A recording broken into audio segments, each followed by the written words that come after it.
প্রধান উপদেষ্টার সঙ্গে সংলাপে আন্তর্জাতিক শান্তি সম্মেলনের প্রস্তাব ধর্মীয় নেতাদের। সব সম্প্রদায়ের মানুষকে ভয়হীন মানবিক সম্পর্ক করার আহ্বান ডক্টর ইউনূসের।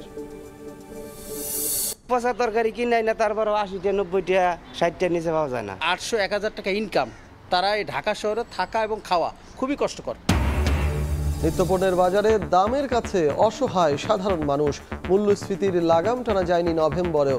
ব্যয় সংকোচন নীতিতে চলার পরামর্শ অর্থনীতিবিদের। চামড়া শিল্পের বর্জ্য থেকে উৎপাদন সম্ভব টাইলস, বন্ডেড লেদার। বছরে বাড়তি আয় হবে ৪০০ থেকে ৫০০ কোটি টাকা। বর্জ্য অপসারণ পরিবেশ বান্ধব হলে বাড়বে পণ্যমূল্য, কমবে নদী দূষণ।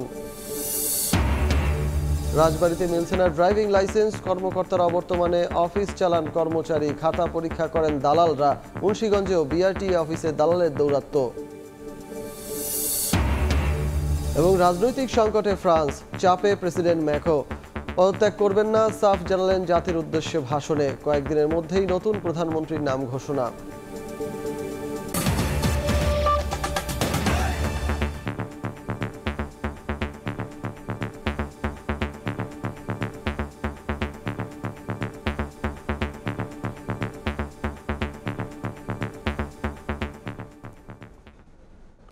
ভোরের সময় সঙ্গে আছি আমি সজল মিত্র রিচার্ড। প্রধান উপদেষ্টার সঙ্গে সংলাপে আন্তর্জাতিক শান্তি সম্মেলনের প্রস্তাব দিলেন ধর্মীয় নেতারা।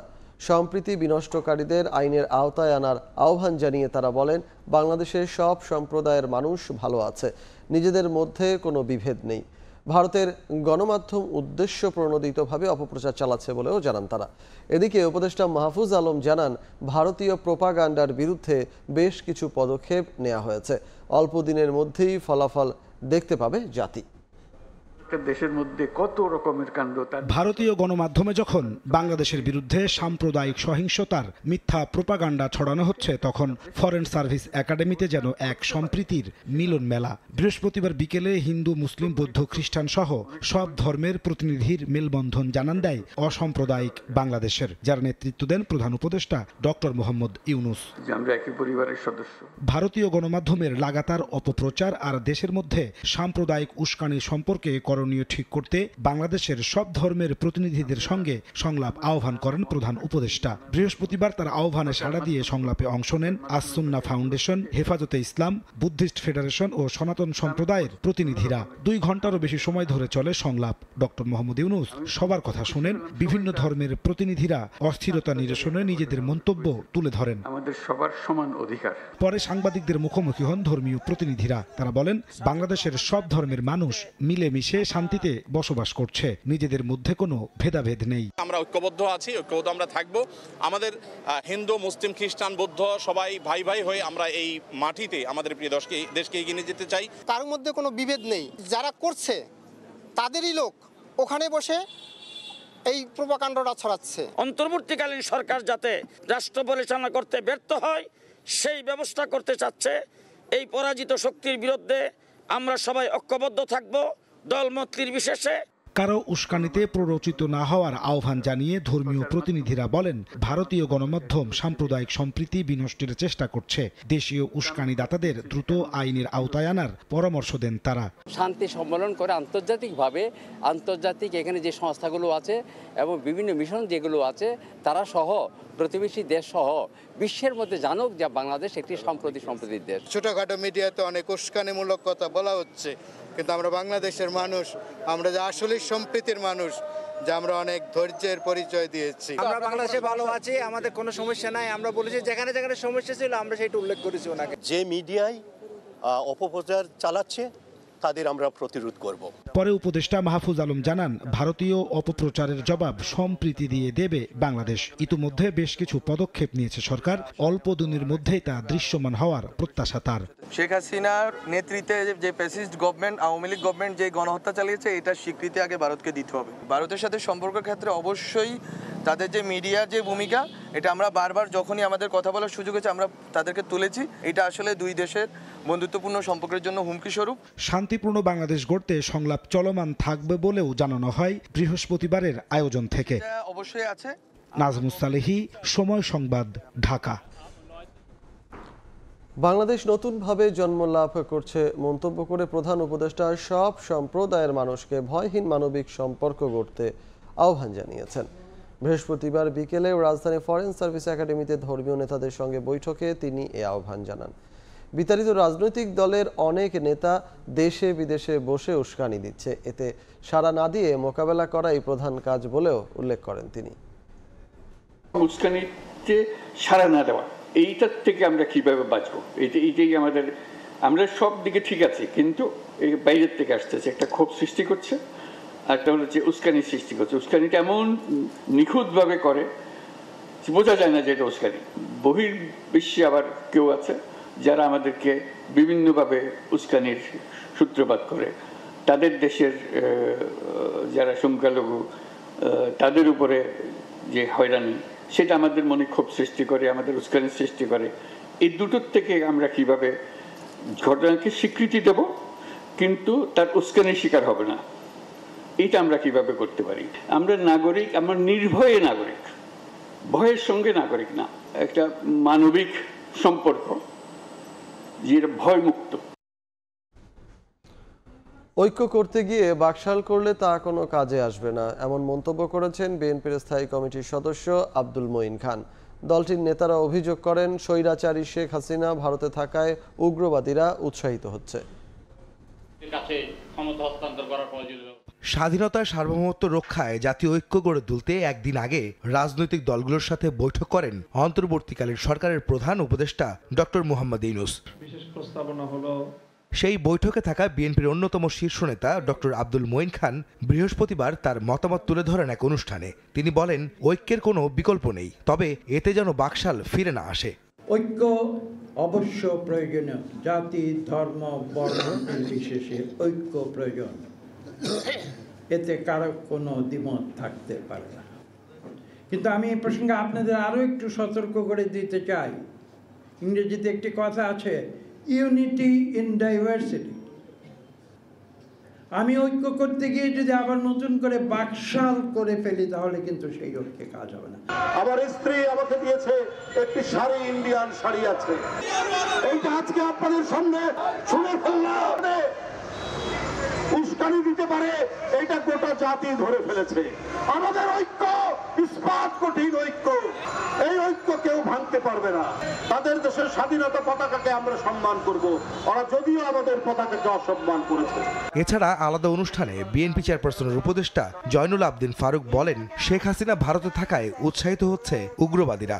বাংলাদেশের এই খোকন মুক্তের রক্তের অর্জিত স্বাধীনতা, বাংলাদেশের শেখ হাসিনা, তুমি যদি আরো 100 বার জন্মগ্রহণ করে আসো, বাংলাদেশে আর এই ষড়যন্ত্র করতে দেওয়া হবে না। দেশের ভেতরে ও বাইরে সব ষড়যন্ত্র প্রতিহত করতে নির্বাচিত সরকার প্রয়োজন দাবি করে সুষ্ঠু ভোট আয়োজনে অন্তর্বর্তী সরকারের প্রতি আহ্বান জানান বিএনপি নেতারা। আহমেদ সালেহীন, সময় সংবাদ, ঢাকা। ভারতের অপপ্রচার ও বাংলাদেশ মিশনে হামলার প্রতিবাদে বৃহস্পতিবারও বিক্ষোভ করেছে বিভিন্ন দল ও সংগঠন। তাদের দাবি, দিল্লির আগ্রাসী আচরণ মোকাবেলায় ধর্ম বর্ণ নির্বিশেষে সবাইকে ঐক্যবদ্ধ থাকতে হবে। এসব কর্মসূচি থেকে জানানো হয়, বাংলাদেশ নিয়ে ভারতের বক্তব্য আন্তর্জাতিক আইনের লঙ্ঘন। কারো প্রভুত্ব আমরা মানি না, বাংলাদেশের বিরুদ্ধে অপপ্রচার চালাচ্ছে।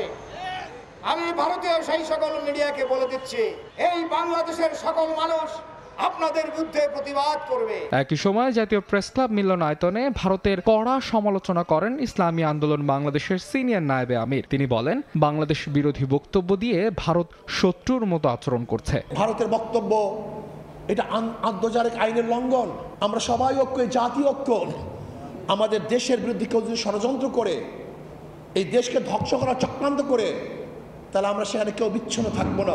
এদিকে এলডিপি প্রেসিডেন্ট অলি আহমদও বাংলাদেশ নিয়ে মিথ্যাচার বন্ধে ভারত সরকারকে উদ্যোগ নেওয়ার আহ্বান জানান। কেন্দ্রীয় কার্যালয়ের সংবাদ সম্মেলনে তিনি বলেন, অন্তর্বর্তী সরকারকে দুর্বল ভাবার কারণ নেই। বাংলাদেশের বিরুদ্ধে মিথ্যা প্রচারণা বন্ধ করেন, না হলে আমাদের পক্ষ থেকে আমাদের লোকদেরকে আমরা বলবো, তোমরা ভারতের বিরুদ্ধে প্রচারণা শুরু করো। বন্দি বিনিময় চুক্তির আওতায় ভারতে পালিয়ে থাকা অপরাধী নেতা কর্মীদের ফেরানোর উদ্যোগ নেয়ার আহ্বানও জানান এই নেতা। মাহাদ ইসলাম ধ্রুব, সময় সংবাদ, ঢাকা। আগামী সপ্তাহে ঢাকায় হচ্ছে ভারত বাংলাদেশ পররাষ্ট্র সচিব পর্যায়ের বৈঠক, যেখানে সীমান্ত, বাণিজ্য, পানি বন্টন সহ আলোচনা হবে দ্বিপাক্ষিক বিষয়গুলো নিয়ে। বৃহস্পতিবার দুপুরে ব্রিফিংয়ে একথা জানান পররাষ্ট্র মন্ত্রণালয়ের মুখপাত্র। তিনি বলেন, শেখ হাসিনা ভারতে বসে উস্কানিমূলক বক্তব্য দেওয়ার বিষয়টি দিল্লিকে জানালেও জবাব দেয়নি। সমর্থন প্রকাশ করেন।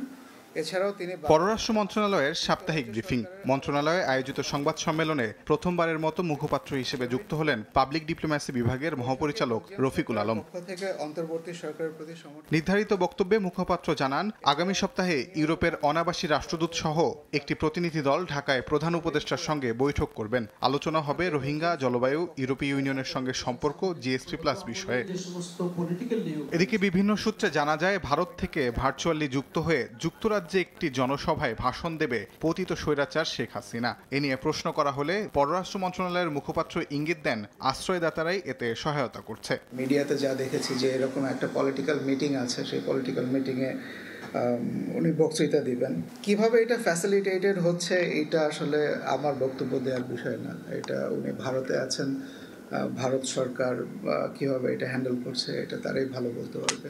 আগামী সপ্তাহে ঢাকায় হচ্ছে ভারত বাংলাদেশ পররাষ্ট্র সচিব পর্যায়ের বৈঠক, যেখানে সীমান্ত, বাণিজ্য, পানি বন্টন সহ আলোচনায় উঠে আসবে দ্বিপাক্ষিক বিষয়গুলো। 2 দিনের সফরে ভারতের পররাষ্ট্র সচিব সৌজন্য সাক্ষাৎ করবেন প্রধান উপদেষ্টা ও পররাষ্ট্র উপদেষ্টার সঙ্গেও। বাণিজ্য আছে, সীমান্ত আছে, কানেক্টিভিটি আছে, তারপরে পানি আছে, এই বিষয়গুলা আলোচনাতে থাকবে। এছাড়াও আরও অনেক এলিমেন্ট নিশ্চয়ই আছে। মুখপাত্র জানান, যুক্তরাষ্ট্রে প্রেসিডেন্ট পরিবর্তন হলেও দেশটির পররাষ্ট্রনীতি অপরিবর্তিত থাকে, ফলে ঢাকা ওয়াশিংটন দ্বিপাক্ষিক সম্পর্ক অবনতি হওয়ার সুযোগ কম। ক্ষমতাসীন দলের পরিবর্তন হলেও এর সাথে তাদের পররাষ্ট্রনীতি ও কৌশলগত অবস্থান এবং জাতীয় লক্ষ্যসমূহ অনেকটাই অপরিবর্তিত থাকে। তাজওয়ার মাহমিদ, সময় সংবাদ, ঢাকা। বাংলাদেশ সীমান্তে কোনো উত্তেজনা নেই জানিয়ে স্বরাষ্ট্র উপদেষ্টা বলেছেন, ভারতে অপপ্রচারের জবাব ঐক্যবদ্ধভাবে দেয়া হবে। এদিকে দিল্লির আচরণেই বাংলাদেশের মানুষ ভারত বিদ্বেষী হচ্ছে উল্লেখ করে দিল্লিকে নীতি পরিবর্তনের আহ্বান জানিয়েছেন সমাজ কল্যাণ উপদেষ্টা। সরকার পতনের পর থেকেই বাংলাদেশ ভারত সম্পর্ক নতুন মাত্রায়। সম্প্রতি বেড়েছে আরও উত্তেজনা। ভারতের আধিপত্যের চেষ্টার বিরুদ্ধে অন্তর্বর্তী সরকারের আহ্বানে গড়ে উঠেছে রাজনৈতিক দলগুলোর জাতীয় ঐক্য। সমাজ কল্যাণ উপদেষ্টা মনে করেন, দিল্লির আচরণের কারণেই বাংলাদেশের মানুষ ভারত বিদ্বেষী হচ্ছে। আত্ম উপলব্ধি থেকে ঢাকার বিষয়ে দিল্লিকে নীতি পরিবর্তনের আহ্বান তার। বৃহস্পতিবার সকালে রাজধানীর অফিসার্স ক্লাব মহিলা কমিটির মেলার উদ্বোধনীতে তিনি এ আহ্বান জানান। জুলাই অভ্যুত্থানে বর্বরতা, হাসিনা সরকারের আমলের দুর্নীতি এবং বিতর্কিত 3টি নির্বাচন নিয়ে ভারতের নিশ্চুপ ভূমিকার সমালোচনাও করেন এই উপদেষ্টা। আমার দেশের বাচ্চাগুলোকে যখন মেরে ফেলা হচ্ছিল, ভারত চুপ ছিল। আমার দেশে যখন একটার পর একটা নির্বাচন হলো, খারাপ থেকে খারাপতর, ভারত একটা বারও উচ্চারণ করে বলেনি বন্ধ করো তোমরা এই তামাশা।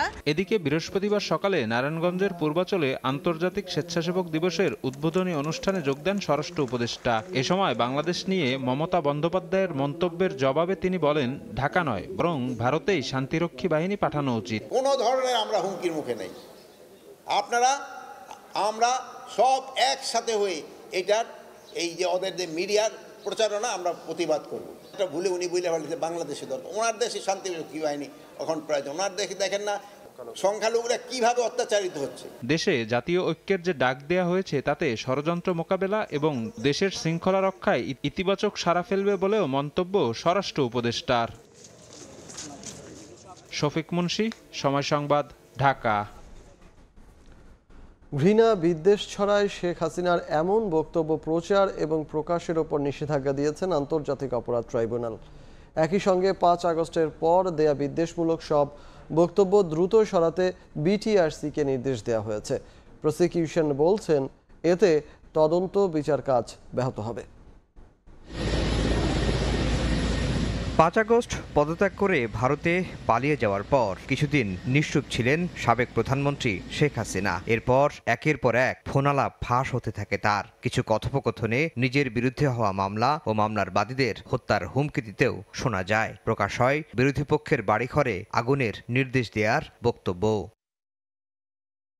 গ্রেফতারি পরোয়ানাভুক্ত আসামির এমন বক্তব্যে আতঙ্কিত ট্রাইব্যুনালের প্রসিকিউশন। মামলার তদন্ত, সাক্ষীদের নিরাপত্তার বিষয়টি বিবেচনা করে বৃহস্পতিবার শেখ হাসিনার বিদ্বেষমূলক বক্তব্য প্রচারে নিষেধাজ্ঞা চেয়ে আবেদন করেন তারা। একই সঙ্গে সেগুলো গণমাধ্যম ও সামাজিক যোগাযোগ মাধ্যম থেকে সরিয়ে ফেলার নির্দেশনাও চাওয়া হয়। শুনানি শেষে দ্রুত এ বিষয়ে পদক্ষেপ নেওয়ার নির্দেশ দেন বিশেষ ট্রাইব্যুনাল।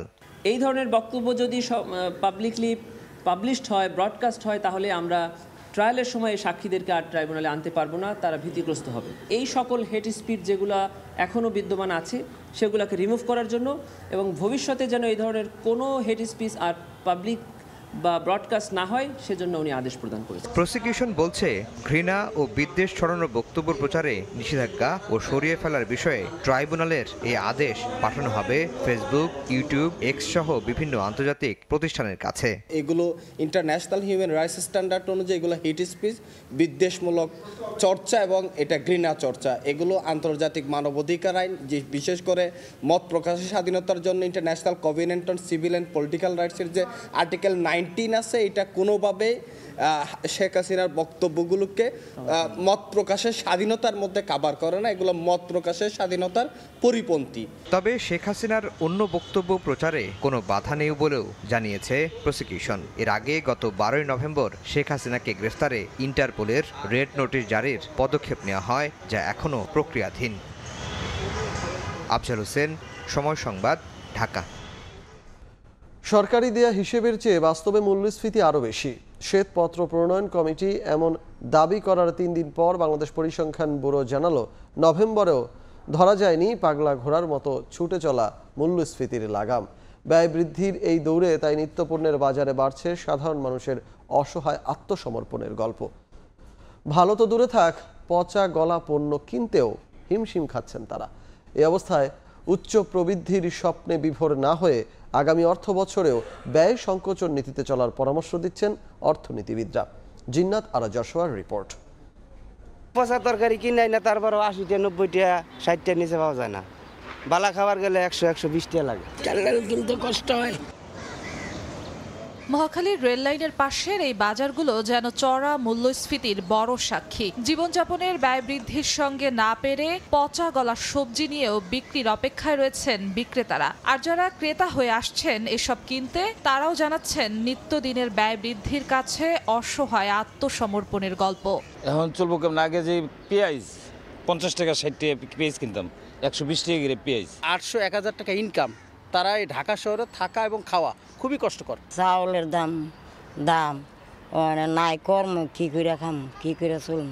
এই গল্পের কিছুটা উঠে আসছে সংখ্যা তত্ত্বেও। বিবিএস বলছে, অক্টোবরের পর নভেম্বরেও খাদ্য মূল্যস্ফীতি বেড়ে ঠেকেছে 13.80%। যদিও গেল সোমবার শ্বেতপত্র প্রণয়ন কমিটি জানিয়েছে, বাস্তবে মূল্যস্ফীতি আরও বেশি থাকে। সার্বিক মূল্যস্ফীতি 10 থেকে 11% দেখালেও প্রকৃত অর্থে তা ছিল 15 থেকে 17%। জীবনযাপনের খরচ বৃদ্ধির হিসেব নিয়ে সরকারি সংস্থার এমন কারচুপির মধ্যে মূল্যস্ফীতির লাগাম টানতে আগামী অর্থ বছরে উচ্চ প্রবৃদ্ধি নয় বরং সংকোচনমুখী যাত্রা অব্যাহত রাখার পরামর্শ দিচ্ছেন অর্থনীতিবিদরা। আমার কাছে মনে হয় না যে এই মুহূর্তে কেউ প্রবৃদ্ধি নিয়ে অত বেশি চিন্তিত।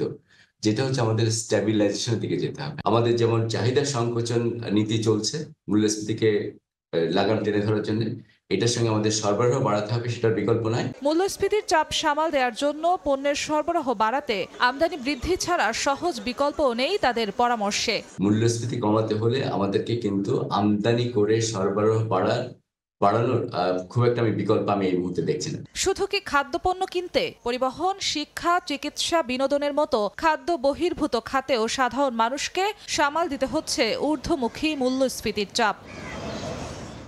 শ্বেতপত্র প্রণয়ন কমিটির প্রতিবেদন অনুযায়ী 2022 সালে করোনা এবং মূল্যস্ফীতির প্রভাবে প্রায় 27.5 লাখ মানুষ দারিদ্র্য সীমার নিচে চলে গিয়েছিলেন।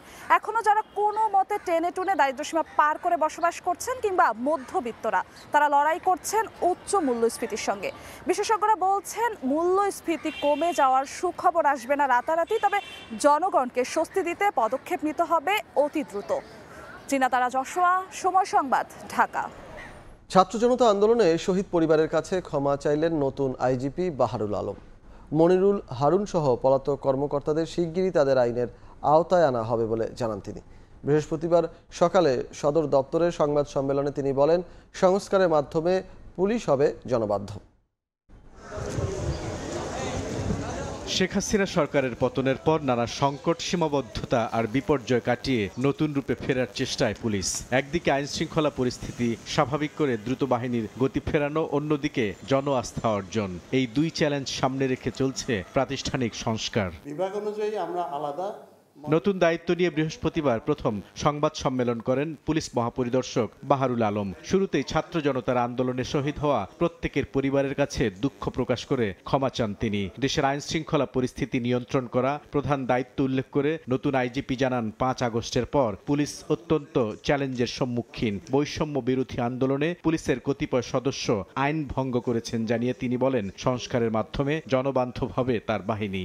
আমার আরেকটা প্রধান দায়িত্ব হবে দেশের আইন শৃঙ্খলা পরিস্থিতির উন্নয়ন, সমাজকে একটা স্থিতাবস্থায় এনে একটি অবাধ, নিরপেক্ষ ও সুষ্ঠু নির্বাচনের পরিবেশ তৈরি করা। 5 আগস্টের পর মিথ্যা মামলাকে কেন্দ্র করে কেউ কেউ বাণিজ্য করছে স্বীকার করে আইজিপি বলেন, নিরীহ কাউকে গ্রেফতার করা হবে না। এগুলোকে কেন্দ্র করে অনেকে বাণিজ্য করছে, সমাজের তারাও প্রভাবশালী লোক। আমরা বিনা যুক্তিতে, বিনা তদন্তে পাইকারি হারে কাউকে গ্রেফতার করব না।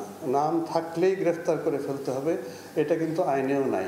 মনিরুল হারুন সহ পলাতক পুলিশ কর্মকর্তাদের এখনো শনাক্ত করা না গেলেও তাদের আইনের আওতায় আনার চেষ্টা চলছে বলে জানান পুলিশ মহাপরিদর্শক। যদি আমরা অবস্থানটা চিহ্নিত করতে পারি, অবশ্যই তিনি আইনের আওতায় আসবেন। আমাদের প্রত্যেকের দাবি যে পুলিশকে ডিপলিটিসাইজ করতে হবে, রাজনৈতিক কর্তৃপক্ষের রাজনৈতিক উদ্দেশ্য সাধনের জন্য ব্যবহৃত না হয়। যুক্তরাজ্য বাংলাদেশে ভ্রমণের বিষয়ে যে সতর্ক বার্তা দিয়েছে তা গুরুত্বের সঙ্গে পর্যবেক্ষণ করছে আইন শৃঙ্খলা রক্ষাকারী বাহিনী। তবে এই ধরনের কোনো আশঙ্কা নেই বলে জানিয়েছেন নতুন আইজিপি। আমরা মনে করি না যে ওই রকম কোনো আশঙ্কা বর্তমানে আছে। বুলবুল রেজা, সময় সংবাদ, ঢাকা।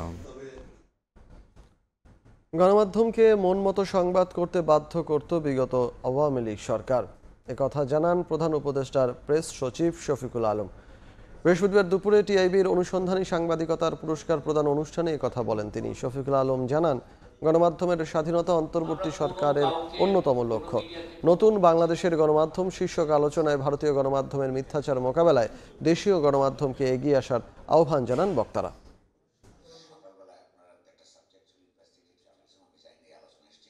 যতক্ষণ পর্যন্ত বাংলাদেশের রাজনৈতিক সংস্কৃতি, এবং আমি যোগ করব, আমরা কাউকে কোনো মিডিয়াকে প্রমোট করছি না, কোনো মিডিয়ার এগেইনস্টে নামছি না, কাঁচা খুলে নামছিও না, আমরা কাউকে কোনো জায়গায় বসাচ্ছি না। টাকার নকশায় পরিবর্তন এনে 6 মাসের মধ্যে ছাপা হবে নতুন নোট। তবে নকশায় কি কি পরিবর্তন আসছে তা নিয়ে বিস্তারিত জানেন না বলে জানিয়েছেন বাংলাদেশ ব্যাংকের মুখপাত্র হুসনে আরা শিখা। শেখ মুজিবুর রহমানের ছবি বাদ দিয়ে নোট ছাপানো সংক্রান্ত গণমাধ্যমের প্রতিবেদনের বিষয়ে জানতে চাইলে মুখপাত্র বৃহস্পতিবার বিকেলে একথা বলেন। গণমাধ্যমগুলো বলছে, আপাতত 20, 100, 500 ও 1000 টাকার নোটের নকশা পরিবর্তনের সিদ্ধান্ত নিয়েছে সরকার এবং এই নোট ছাপানোর কাজ ইতোমধ্যে টাকশাল শুরু করেছে। কর্মকর্তারা বলছেন, বঙ্গবন্ধুর ছবি বাদ দিয়ে যুক্ত করা হবে বাঙালি ঐতিহ্য, ধর্মীয় স্থাপনা সহ জুলাই বিপ্লবের গ্রাফিতি।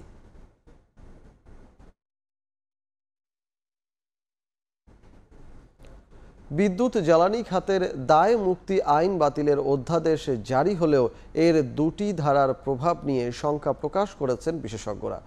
তারা বলছেন, এখনও এসব ধারার আওতায় কাজের অভ্যাস থাকায় সুরক্ষা পাবে আওয়ামী লীগ আমলে হওয়া বিতর্কিত চুক্তিগুলো। ভোক্তা অধিকার সংগঠন ক্যাব আয়োজিত সংলাপে বক্তারা বলেন, ভূ রাজনীতি আর বৈশ্বিক আর্থিক সংস্থাগুলো দ্বারাই নিয়ন্ত্রিত হচ্ছে দেশের জ্বালানি নীতি।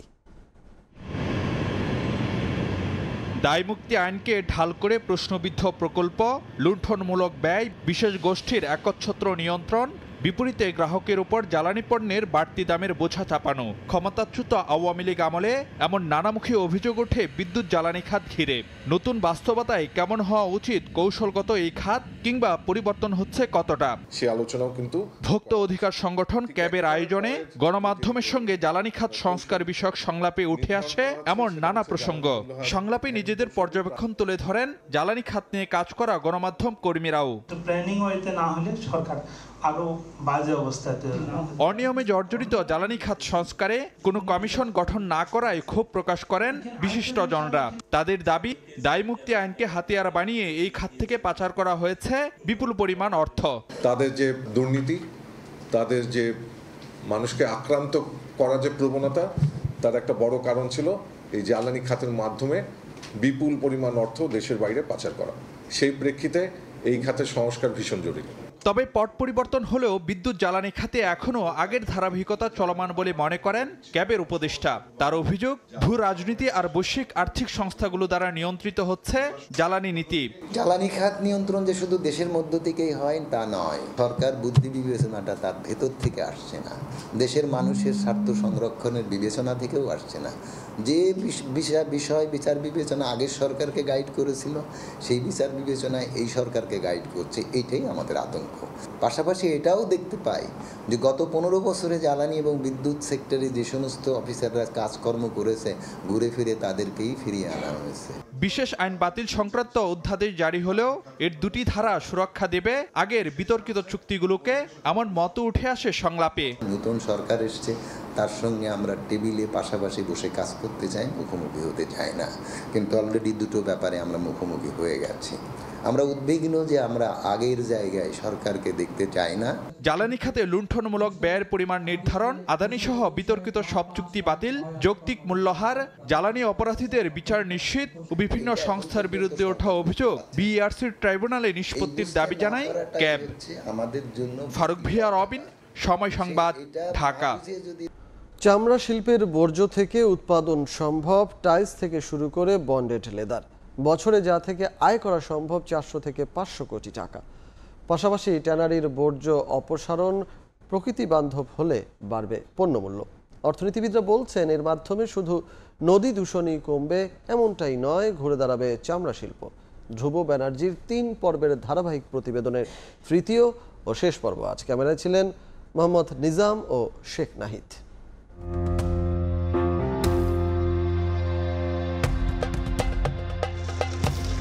পচা গলা দুর্গন্ধযুক্ত কঠিন বর্জ্য, আছে ক্যান্সার সৃষ্টিকারী ক্রোমিয়াম মিশ্রিত তরল। ট্যানারি শিল্প ধলেশ্বরী নদীর পানি থেকে শুরু করে বায়ু সবই করে তুলছে দূষিত।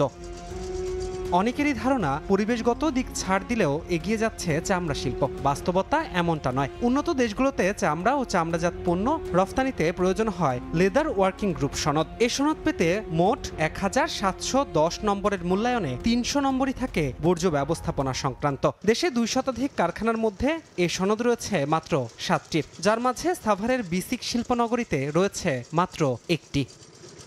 ফলে ট্যানারি শিল্প হাজারিবাগ থেকে স্থানান্তরের পরও ঘুরে দাঁড়াতে পারেনি চামড়া শিল্প। মাত্র 2 অর্থবছর ছাড়া কোনো বছরই পূরণ হয়নি লক্ষ্যমাত্রা। সঙ্গে রয়েছে পরিবেশ দূষণ। এই উভয় সংকটের সমাধান মিলবে কিসে? বিশেষজ্ঞদের মত, তরল বর্জ্যের ক্ষেত্রে একটু সচেতন হলেই নদী এবং পরিবেশের জন্য মারাত্মক ক্রোমিয়াম বর্জ্য থেকে আলাদা করে আবারও ব্যবহার সম্ভব। ওয়াটার পলিউশনটাকে প্রিভেন্ট করার জন্য সেখানে কস্ট ইফেক্টিভ না হলে এটাকে রিজেনারেট করা দরকার। অ্যাজ ওয়েল এজ ফাইনালি এটাকে পিউরিফাই করে এগেইন ট্রেনিংয়ে এটাকে ইউজ করা যেতে পারে। এবার আসি কঠিন বর্জ্যের কথায়। চারিদিকে কঠিন বর্জ্যের ভাগাড়, আছে দুর্গন্ধ। প্রতি বছর হিসাব মতে এখানে প্রায় 90,000 মেট্রিক টন চামড়ার কঠিন বর্জ্য জমা হয়। এগুলো দিনের পর দিন এখানে পচে গলে পরিবেশকে করে তোলে দূষিত। দূষণের এই মহোৎসবের মাঝেও সংশ্লিষ্টরা বলছেন, কঠিন বর্জ্য ব্যবস্থাপনায় আধুনিক অবকাঠামো গড়তে পারলে প্রায় 95% বর্জ্য দিয়েই টাইলস থেকে শুরু করে বন্ডেড লেদার সহ বিভিন্ন উপাদান তৈরি করা সম্ভব হবে, যা থেকে প্রতি বছর 400 থেকে 500 কোটি টাকা বাড়তি আয় সম্ভব। শেভিং ডাস্ট দিয়ে আমরা বন্ডেড লেদার করতে পারি, লেদার বোর্ড করতে পারি। তারপরে হচ্ছে আমরা যেটা র হাইটস থেকে জিলাটিন করতে পারি, তারপর এটাতে ক্যাপসুলের কাভার করতে পারি। এগুলো প্রজেক্ট যখন হয়ে যাবে তখন অটোমেটিক্যালি আমার ডাম্পিং ইয়ার্ডের লোডটা কমে যাবে।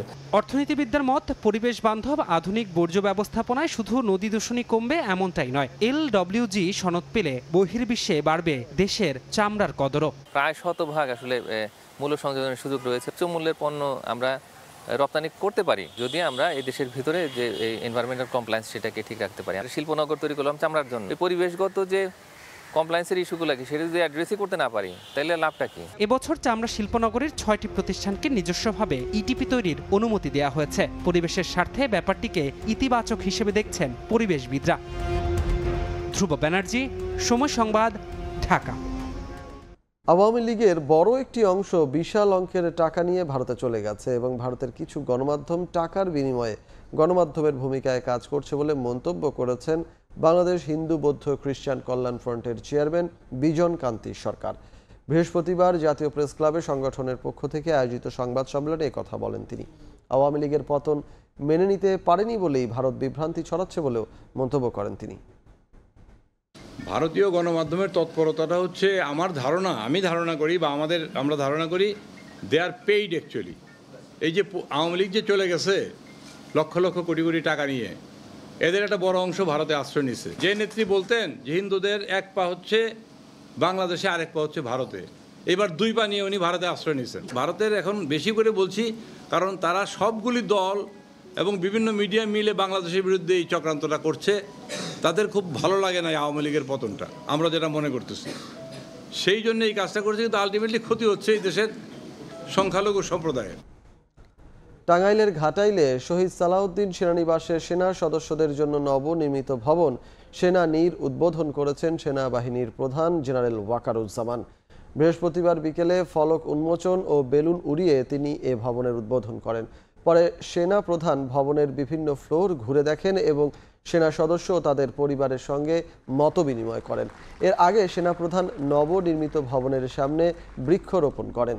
এ সময় 19 পদাতিক ডিভিশনের জিওসি ও ঘাটাইলের area commander major general Hussain Mohammad Masihur Rahman সহ সেনাবাহিনীর অন্যান্য কর্মকর্তারা উপস্থিত ছিলেন।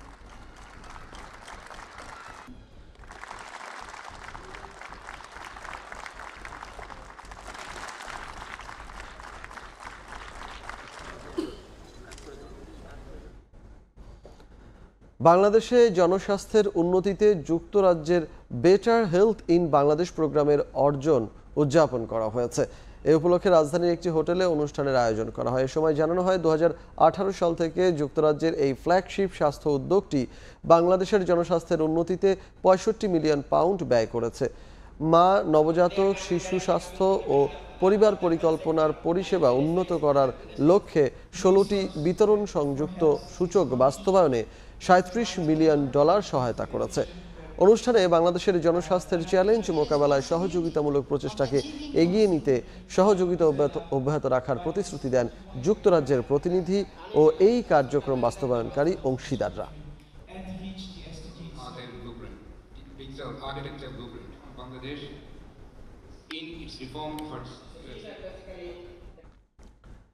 হবিগঞ্জে জুলাই আগস্ট গণ অভ্যুত্থানে শহীদদের স্মরণে হবিগঞ্জে চক্ষু মেডিকেল ক্যাম্প অনুষ্ঠিত হয়েছে। বৈষম্যবিরোধী ছাত্র সমাজের উদ্যোগে বৃহস্পতিবার সকালে নবীগঞ্জের দিনারপুর কলেজ মাঠে দিনব্যাপী এই মেডিকেল ক্যাম্প অনুষ্ঠিত হয়। এতে 3 শতাধিক রোগীকে চিকিৎসা সেবা দেওয়া হয়। এ সময় রোগীদের মাঝে বিনামূল্যে চশমা দেওয়া হয়। মেডিকেল ক্যাম্প চলাকালে নবীগঞ্জ উপজেলা জামায়াতে ইসলামের আমির, সাবেক ভাইস চেয়ারম্যান মাওলানা আশরাফ আলী, দিনারপুর কলেজের অধ্যক্ষ তনুজ রায় ও দিনারপুর বৈষম্যবিরোধী ছাত্র সমাজের নেতৃবৃন্দ উপস্থিত ছিলেন। শতভাগ ই-সার্ভিস চালুর পরও মুন্সিগঞ্জের বিআরটিএ অফিসে দালালের দৌরাত্ম্য। আর অন্যদিকে নিয়ম নীতির তোয়াক্কা না করে সড়কগুলোতে লাইসেন্সবিহীন চালক আর রেজিস্ট্রেশনবিহীন যানের দাপট। এতে প্রায়ই ঘটছে ছোট বড় দুর্ঘটনা। জেলায় 1990 সাল থেকে গত 35 বছরে মাত্র 2375টি মোটরযানের রেজিস্ট্রেশন হয়েছে, কিন্তু এর বাইরে অর্ধলক্ষাধিক অনিবন্ধিত যান দাপিয়ে বেড়াচ্ছে। রয়েছে ড্রাইভিং লাইসেন্স প্রাপ্তির ক্ষেত্রেও দীর্ঘ সূত্রতার অভিযোগ। আবু সাইদের ছবিতে নাসির উদ্দিন উজ্জ্বলের রিপোর্ট। নিয়মনীতির তোয়াক্কা না করে ফ্রি স্টাইলে চলছে যানবাহন। লাইসেন্সবিহীন চালক আর রেজিস্ট্রেশনবিহীন এমনকি ফিটনেসবিহীন যান চলছে দেদারসে। এমন চিত্র মুন্সিগঞ্জের আঞ্চলিক সড়ক ও মহাসড়কে। এসব বিষয়ে বিআরটিএর নেই কঠোর কোনো পদক্ষেপ। নভেম্বর মাসে তারা মাত্র 3টি অভিযানে 10টি মামলা করে 9,500 টাকা জরিমানা আদায় করেছে। বিআরটিএ অফিসে চালকের লাইসেন্স প্রাপ্তিতেও রয়েছে বিড়ম্বনা। অফিসটিতে 3 ধাপের মূল্যায়নে নভেম্বর পর্যন্ত চলতি বছরের 11 মাসে 1260 জন ড্রাইভিং লাইসেন্সের জন্য যোগ্য হয়েছেন। তবে 804টি লাইসেন্স কার্ড এখনো বিতরণ করা যায়নি। এর মধ্যে 678টি কার্ড প্রিন্টই হয়নি। সেবা গ্রহীতারা পড়ছেন দালালদের খপ্পরে। অনেক গাড়ির কাগজপাতি ঠিক নাই, ড্রাইভারের লাইসেন্স নাই, এরা গাড়ি চালায়, তাহলে এরা তো দুর্ঘটনা ঘটবেই। চিন্তাই হয় মোটরসাইকেল দিয়ে মানুষ, এগুলি দেখার মতো কোনো লোকজন নাই। যে অংশে পুলিশের উপস্থিতি কম সেই অংশের মধ্যে গাড়িগুলো বেশি ব্যবহার হয়।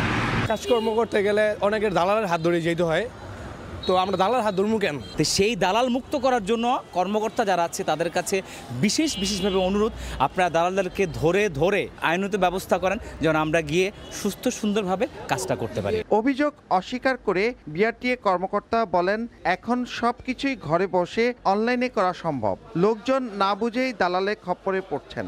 গ্রাহককে বুঝতে হবে যে দালাল পরিহার করা, কারণ এখন যে অনলাইন বেস সার্ভিস, এতে কিন্তু অন্য কারো ইন্টারপ্রেট করার কোনো সুযোগ নাই। মিষ্টি কথা ভুলে গিয়ে সে গ্রাহকের ফাঁদে পা দেয়। কিন্তু সে যদি একটু সচেতন হয় তাহলে আমার মনে হয় না যে দালালের প্রয়োজন, দালাল সুযোগই থাকবে না দালালি করার। বিআরটিএর তথ্য মতে জেলায় 1550টি মোটর সাইকেলের নিবন্ধন রয়েছে, কিন্তু বাস্তবে এর সংখ্যা অর্ধলক্ষাধিক। 1990 সাল থেকে এই পর্যন্ত প্রায় 35 বছরে 2375টি মোটরযানের রেজিস্ট্রেশন রয়েছে। এর বাইরে অনিবন্ধিত অনেক মোটরযানই দাপিয়ে বেড়াচ্ছে সড়কগুলোতে। মুন্সিগঞ্জের মুক্তারপুর থেকে নাসিরউদ্দিন উজ্জ্বল, সময় সংবাদ। রাজশাহী 3 পবা মোহনপুর আসনের সাবেক এমপি আসাদুজ্জামান আসাদের জামিন আবেদন নামঞ্জুর করেছেন আদালত। বৃহস্পতিবার তাকে রাজশাহীর সিনিয়র জুডিশিয়াল ম্যাজিস্ট্রেট দ্বিতীয় আদালতে হাজির করে জামিনের আবেদন করলে বিচারক মোহাম্মদ হাদিউজ্জামান তা নামঞ্জুর করেন। রাজশাহী জেলা আওয়ামী লীগের সাবেক সাধারণ সম্পাদক আসাদুজ্জামান আসাদ দ্বাদশ জাতীয় সংসদ নির্বাচনে প্রথমবারের মতো এমপি নির্বাচিত হয়েছিলেন। গত 5 আগস্ট সরকার পতনের পর থেকে আত্মগোপনে ছিলেন তিনি। গত 6 অক্টোবর ঢাকায় তিনি র্যাবের হাতে গ্রেফতার হন। সাংবাদিকদের আর্থিক সুরক্ষা তার কর্মস্থল থেকে নিশ্চিত হতে হবে বলে মন্তব্য করেছেন বাংলাদেশ সাংবাদিক কল্যাণ ট্রাস্টের ব্যবস্থাপনা পরিচালক মোহাম্মদ আবদুল্লাহ। বৃহস্পতিবার দুপুরে যশোর সার্কিট হাউসে সাংবাদিকদের আর্থিক সুরক্ষা ও কল্যাণে করণীয় শীর্ষক মতবিনিময় সভায় তিনি মন্তব্য করেন। সাংবাদিকদের কল্যাণে বর্তমান সরকার নতুন করে ফান্ড তৈরি করে সহায়তা শুরু করেছে উল্লেখ করে তিনি জানান, প্রবীণ সাংবাদিকদের মাসিক ভাতার আওতায় আনতে চলছে নীতিমালা তৈরির কাজ। সভা শেষে যশোর, কুষ্টিয়া, চুয়াডাঙ্গা ও মেহেরপুরের 30 জন সাংবাদিককে আর্থিক সহায়তার চেক তুলে দেওয়া হয়।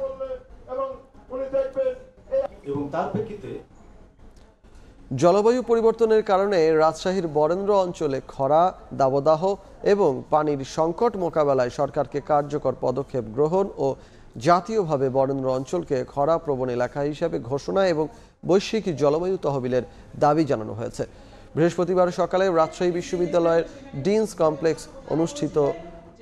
কমপ্লেক্সে অনুষ্ঠিত জলবায়ু যুব সম্মেলনে 12 দফা দাবি ঘোষণা করা হয়। এতে রাজশাহী সহ বিভিন্ন জেলার 40টি যুব সংগঠনের 1.5 শতাধিক যুব তরুণ প্রতিনিধি অংশগ্রহণ করেন। এ সময় তারা জাতীয়ভাবে এই বরেন্দ্র অঞ্চলকে খরা প্রবণ দুর্যোগ এলাকা হিসেবে ঘোষণা করে কার্যকর পদক্ষেপ নেয়ার দাবি করেন। আসন্ন বোরো মৌসুম সামনে রেখে কিশোরগঞ্জের হাওড়াঞ্চলে জমি তৈরি ও বীজ ধান বপনে ব্যস্ত সময় পার করছেন চাষিরা। তবে বাজারে বিএডিসির ধান বীজের তীব্র সংকট থাকায় বেসরকারি প্রতিষ্ঠান থেকে বাড়তি দামে কিনতে হচ্ছে। এছাড়া সার, কীটনাশক সহ অন্য কৃষি উপকরণের দামও চড়া থাকায় মৌসুম শেষে ন্যায্য মূল্যে ধান বিক্রি না হলে লোকসানের মুখে পড়ার আশঙ্কায় চাষিরা। তবে কৃষকদের পাশে থেকে সব ধরনের সহযোগিতার আশ্বাস কৃষি বিভাগের। নূর মোহাম্মদের তথ্য ও শরীফুল ইসলামের ছবি নিয়ে রিপোর্ট।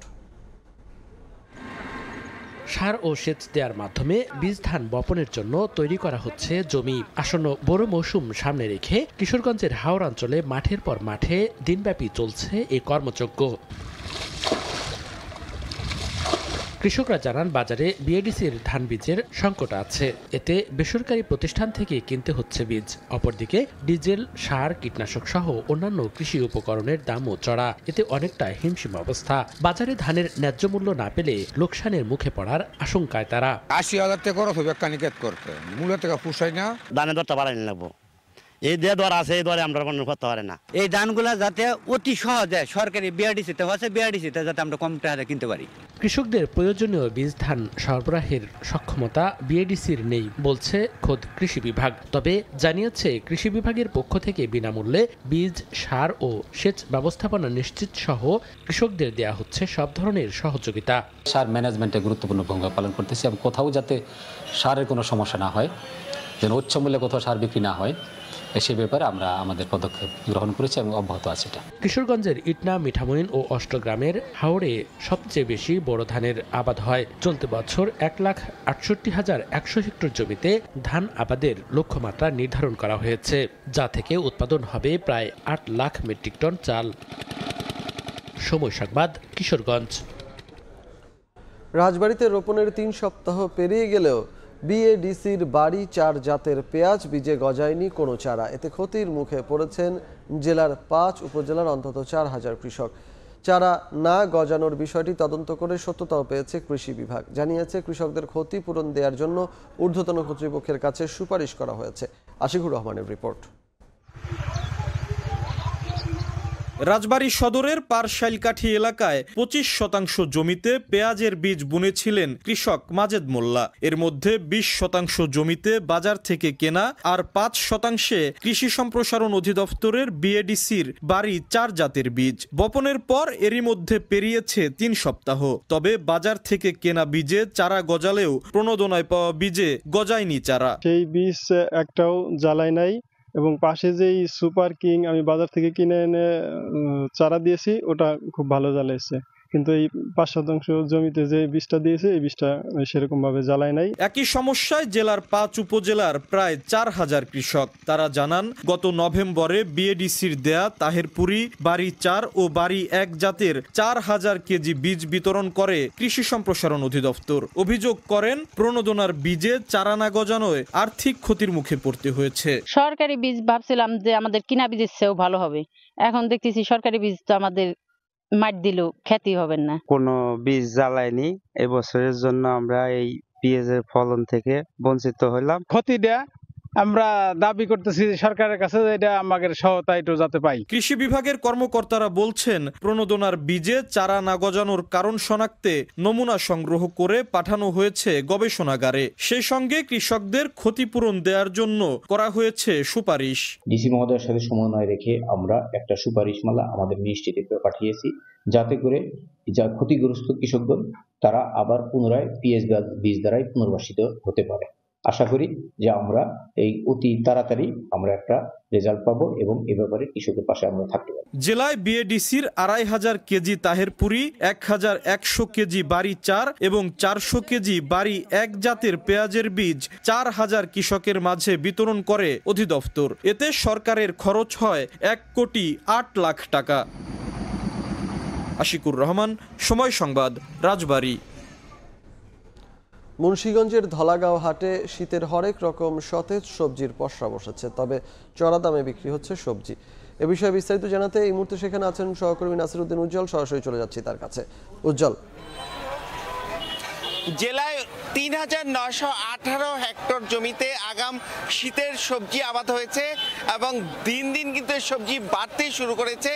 এই শীতের সবজি ঘিরে কিন্তু আমরা দেখছি যে কালা বেগুনের দাপট এবং এই বাজার জুড়ে কিন্তু বড় একটি স্থান দখল করেছে এই বেগুন। এই রামপাল বজ্রযোগিনী এলাকার যে ঐতিহ্যবাহী এই বেগুন কিন্তু বলছেন তারা যে 12 মাসে উৎপাদিত হচ্ছে এবং এখানে কিন্তু এই পাইকারি বেগুন বিক্রি হচ্ছে 30 থেকে 40 টাকা কেজি, অথচ এগুলো কিন্তু রাজধানীর বাজারে বা অন্যান্য বাজারে 80 থেকে 100 টাকায় পর্যন্ত খুচরা বিক্রি হয়। কিন্তু এখানকার এই বেগুন চাষি চাষিরা বলছেন প্রচুর উৎপাদন হবার কারণে বাজারে সরবরাহ বেশি, কিন্তু সেই অনুযায়ী কিন্তু তারা দর পাচ্ছেন না। যে অন্যান্য যে সবজি রয়েছে সেই তুলনায় তারা বলছেন যে এই বেগুনের দর কম, কিন্তু বাজারে যে যারা পাইকার রয়েছে এদের নানা রকম কৌশলগত কারণে অনেক সময় দাম কমে আসে। এছাড়া আপনারা দেখছেন যে ফুলকপি, সেই ফুলকপির দাম কিন্তু চড়া 30 থেকে 40 টাকা পিস দরে এখনো ফুলকপি বিক্রি হচ্ছে,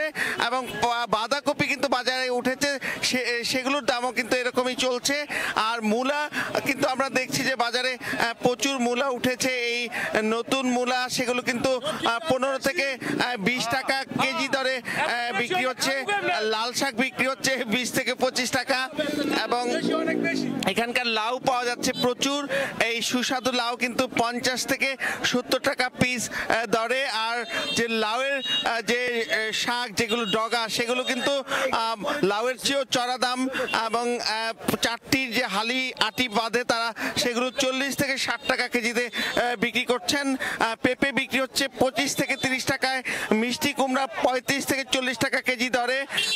এখানে কিন্তু পটল বিক্রি হচ্ছে 40 টাকায়, জলপাই বিক্রি হচ্ছে 44 টাকা কেজি দরে, পুঁই শাক বিক্রি হচ্ছে 40 টাকায়। এখানে যে টমেটো বিক্রি হচ্ছে কিন্তু চড়া দামে 140 টাকা কেজি দরে। কাঁচামরিচের দাম ঝাঁজ কমেছে, সেখানে কিন্তু 70 টাকা কেজিতে কাঁচামরিচ বিক্রি হচ্ছে। এবং এখানকার যে কৃষি সম্প্রসারণ অধিদপ্তর তারা কিন্তু বলছেন এখানে এই আলু উৎপাদনের শীর্ষ একটি জেলা, সেখানে কিন্তু নতুন আলু বিক্রি হচ্ছে 100 টাকা কেজি দরে, এবং পুরনো আলু কিন্তু 70 টাকা কেজি দরে এখনো বিক্রি হচ্ছে।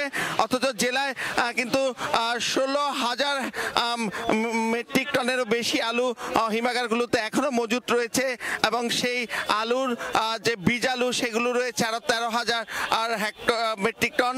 এছাড়া কিন্তু যে বীজের দর নিয়ে কিন্তু কৃষক অনেক অসন্তুষ্টি প্রকাশ করেছে, যে 50 কেজির বাক্স আলুর যে বীজ সেগুলো কিন্তু 32,000 টাকায় ঠেকেছে, এবং নানাভাবে কিন্তু আমদানিকারকরা এবং এখানকার আড়তদার আছে তারা সিন্ডিকেট করে কিন্তু এই বীজ আলুর দাম বাড়াচ্ছে, সারের দামও চড়া। এসব কারণে কিন্তু কৃষক বলছেন যে এই যে কৃষি উপকরণ সেগুলো সহজলভ্য না হওয়ার পরে যে তাদের উৎপাদিত আলু বা অন্যান্য সবজি সেগুলো কিন্তু নিয়ে তারা বিপাকে পড়েছেন। যে তারা বলছেন উৎপাদন খরচ বেশি পড়ে গেলে কিন্তু পরবর্তীতে তাদের সমস্যা হয়, এবং এই উৎপাদনের পরে কিন্তু তারা সেই যে লভ্যাংশ সেটা কিন্তু সিন্ডিকেট দখল করে নিয়ে যায়। তো এই ছিল আমার কাছে মুন্সিগঞ্জের সবজির হাটের সবশেষ। মুন্সিগঞ্জ থেকে সবজি বাজারের সবশেষ খবরাখবর জানাচ্ছিলেন সহকর্মী নাসিরউদ্দিন উজ্জ্বল। বিরোধীদের চাপে পদত্যাগ করবেন না বলে সাফ জানিয়ে দিয়েছেন ফ্রান্সের প্রেসিডেন্ট ইমানুয়েল ম্যাক্রো। প্রেসিডেন্টের মেয়াদ পূর্ণ না হওয়া পর্যন্ত তার স্থানে তিনি বহাল থাকবেন। জাতির উদ্দেশ্যে দেওয়া ভাষণে তিনি আরও বলেছেন কয়েকদিনের মধ্যেই নতুন প্রধানমন্ত্রীর নাম ঘোষণা করবেন। এরই মধ্যে ফ্রান্সের গণমাধ্যমে উঠে এসেছে বেশ কয়েকজন ব্যক্তির নাম যারা থাকতে পারেন সম্ভাব্য প্রধানমন্ত্রীর তালিকায়।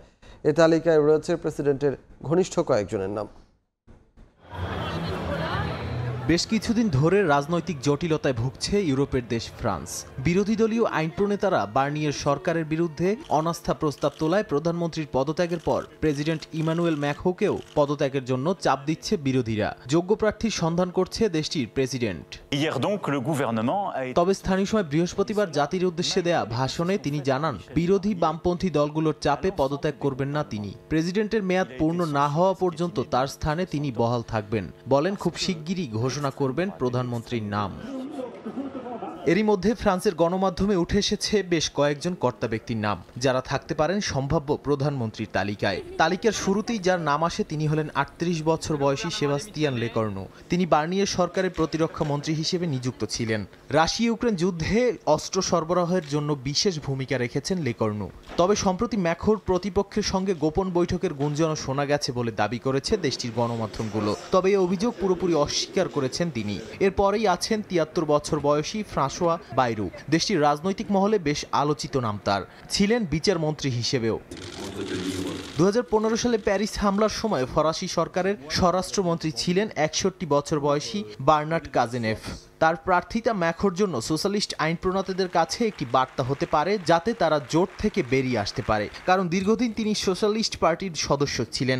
এরপরে রয়েছে দক্ষিণাঞ্চলের হাইট ডি ফ্রান্স অঞ্চলের গভর্নর জেভিয়ার বেরট্রা। 59 বছর বয়সী সেন্ট্রাল রাইটের একজন শক্তিশালী নেতা তিনি। 2022 সালের নির্বাচনে প্রার্থিতা না পেলেও তার নাম আরও একবার আলোচনায় এসেছে। সবশেষে রয়েছেন সাবেক অর্থমন্ত্রী এবং বার্কলেস ফ্রান্সের চেয়ারম্যান ফ্রাঁসোয়া ব্যারোয়েনের নাম। তিনি 1995 সাল থেকে ট্রয়েস শহরের মেয়র। 2012 সালে ইউরোপীয় সংকটের সময় তিনি অর্থমন্ত্রী হিসেবে দায়িত্ব পালন করেন। নাদিম মারজান, সময় সংবাদ। আফগানিস্তানে নারীদের চিকিৎসা বিষয়ক শিক্ষা গ্রহণে নিষেধাজ্ঞা জারি করেছে তালেবান সরকার। বন্ধ ঘোষণা করা হয়েছে মেয়েদের নার্সিং ও ধাত্রীবিদ্যা প্রশিক্ষণের প্রতিষ্ঠানগুলো। এতে প্রয়োজনীয় সেবা থেকে বঞ্চিত হবেন বহু আফগান নারী। নারীদের শিক্ষার ওপর এমন বিধি নিষেধ আরোপের প্রতিবাদ জানিয়েছেন দেশটির 2 তারকা ক্রিকেটার মোহাম্মদ নবী ও রশিদ খান।